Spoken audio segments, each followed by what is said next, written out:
Imagina que estamos sentados tú y yo, hablando tranquilamente, sin cámaras y sin juicios. Y de repente te hago una pregunta incómoda. ¿Y si Hitler no estaba loco, sino que sabía exactamente lo que hacía? Porque esa pregunta, aunque incomoda, es una de las más importantes de toda la historia moderna. Durante décadas, historiadores y psicólogos han intentado responderla. Algunos han querido encontrar una enfermedad mental que lo explique todo, como si ponerle un diagnóstico pudiera encerrar el horror en una carpeta clínica. Otros rechazan esa idea, porque llamar enfermo a Hitler suena peligrosamente parecido a justificarlo. La verdad es mucho más oscura. Decir Hitler estaba loco es fácil, demasiado fácil. Nos tranquiliza pensar que todo fue culpa de una mente desequilibrada, una excepción histórica. Pero aquí viene el primer choque con la realidad. Hitler fue funcional durante años. Dio discursos complejos, manipuló a millones de personas, tomó decisiones estratégicas y mantuvo el poder absoluto durante más de una década. Eso no encaja con una psicosis grave fuera de control. Entonces, si no era simplemente un loco, ¿qué era? Hitler no nació siendo Hitler, nació como Adolf, en 1889, en Austria. Su infancia no fue un infierno constante, pero sí profundamente tóxica. Su padre era autoritario, violento y humillante. No educaba, dominaba. Y aquí hay algo clave en psicología. La humillación repetida no crea obediencia, crea rabia. Rabia contenida, silenciosa, esperando una salida. Muchos expertos coinciden en que Hitler desarrolló una personalidad narcisista defensiva. No un narcisismo superficial, sino uno peligroso, sentirse especial, creer que estaba destinado a algo grande y ser incapaz de aceptar el fracaso.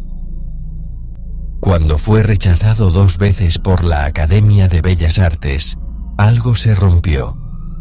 Para una mente narcisista, el fracaso no se asimila, se transforma en resentimiento. Lo que hace que su historia sea aún más inquietante es que estas características no se manifestaban en secreto. Cada discurso, cada gesto público, cada decreto reforzaba la ilusión de infalibilidad. La gente no solo obedecía, admiraba, temía y celebraba su narrativa.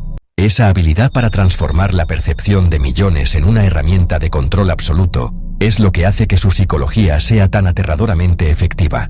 Hitler construyó un escenario donde su visión podía imponerse sin cuestionamiento.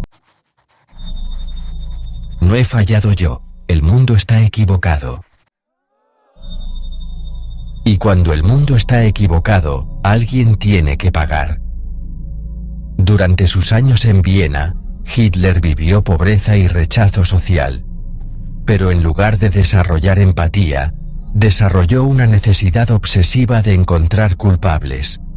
Nada era casualidad, todo era una conspiración.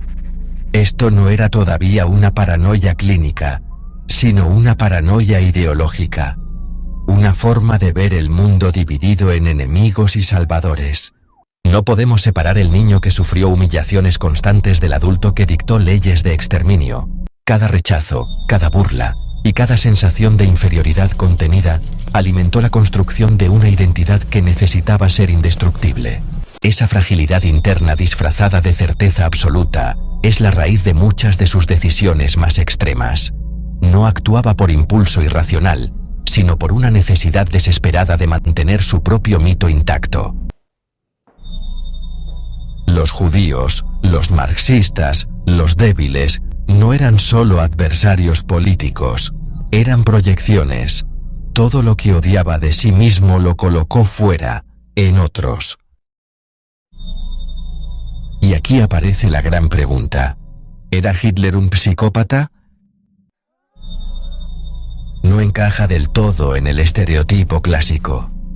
No era frío ni emocionalmente plano. Era impulsivo, colérico, hipersensible a la crítica. Pero sí encajaba en algo muy peligroso: la ausencia de empatía real. No veía personas, veía herramientas. Millones de muertes eran números, sacrificios necesarios para un fin que solo él creía comprender. Por eso muchos expertos creen que no fue un psicópata puro, sino un narcisista maligno con rasgos antisociales. Y eso puede ser incluso más destructivo. El poder no creó estos rasgos, los amplificó. Cuando Hitler obtuvo poder absoluto, nadie lo contradecía. Sus ideas dejaron de ser fantasías y se convirtieron en realidad. Y cuando la realidad empieza a obedecer tus delirios, pierdes el contacto con lo real. Su pensamiento se volvió rígido, extremo. Lealtad total o traición. Blanco o negro. A esto se sumó un factor clave que muchos ignoran: las drogas. Durante años, Hitler estuvo medicado de forma constante con estimulantes, sedantes y opiáceos. Su médico personal le administraba inyecciones diarias. Esto no creó su personalidad, pero sí empeoró su paranoia, su irritabilidad y su capacidad de juicio. Su mente estaba casi siempre alterada. En los últimos años, aislado y enfermo, Hitler ya no aceptaba la realidad. Negaba derrotas evidentes, ordenaba movimientos imposibles, creía que si Alemania perdía, entonces no merecía sobrevivir. Prefería la destrucción total antes que aceptar el fracaso. Ese pensamiento no nace de la locura repentina, sino del narcisismo extremo. Si él no podía ganar, nadie debía hacerlo. Su suicidio no fue arrepentimiento, fue control, el último intento de decidir cómo terminaba todo. Y aquí viene lo más importante. Entender su psicología no es justificarlo. Hitler tomó decisiones conscientes. Eligió deshumanizar, eligió matar. La psicología no explica el mal para excusarlo, sino para reconocerlo cuando vuelve a aparecer. Porque el verdadero peligro no es pensar que Hitler fue único. El verdadero peligro es creer que no puede volver a ocurrir. Personas sin empatía, con necesidad extrema de admiración, discursos simples para problemas complejos, y enemigos claros para canalizar la rabia siguen existiendo. No necesitan uniforme ni símbolos del pasado. Solo necesitan poder y silencio alrededor. La pregunta final no es qué le pasaba a Hitler.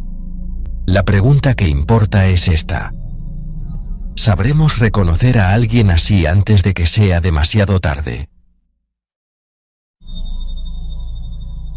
Y aquí está la lección más inquietante: estos patrones no desaparecieron con él. Cambian de forma, de contexto y de discurso, pero siguen existiendo. Personas que carecen de empatía, que necesitan adoración, y que ven el mundo en términos de aliados y enemigos, pueden surgir en cualquier momento. Reconocer estas señales no es paranoia, es prevención. La historia nos dio una advertencia clara, y depende de nosotros aprenderla antes de que vuelva a repetirse.